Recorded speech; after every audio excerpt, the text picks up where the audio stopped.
উদযাপনে, স্বাস্থ্যে, আনন্দে ভরপুর হয়ে উঠুক সবার নতুন বছর।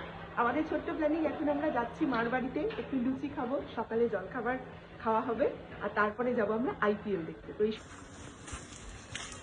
লুচি খাওয়ার জন্য একদম ছুট ছুট ছুট। শান্তিনিকেতন থেকে বিক্রম অনেক গয়নাগাটি কিনে ফেলেছে কিন্তু। আচ্ছা, সব দেখাবো পরে। ফল মায়ের হিসেবে এখন হচ্ছে কি মা, গরম গরম লুচি আর পয়লা বৈশাখে একটু লুচি, হ্যাঁ আলুর তরকারি, হ্যাঁ। এইসব মিষ্টি। সাজটা কেমন হয়েছে? খুব ভালো হয়েছে, ঠিক খুব আছে। ভালো। তোমরা সবাই খুব সেরেছো তো। আচ্ছা, সবাইকে শুভ নববর্ষ আরেকবার জানিয়ে সবাইকে দাও। শুভ নববর্ষ। প্রীতি, ভালো করে শুভেচ্ছা, ভালোবাসা। সাজুগুজু করে ছবি দাও। সবাই ছবি দাও।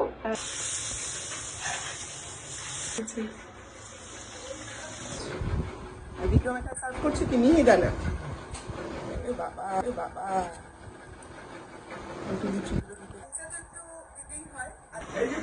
দারুণ।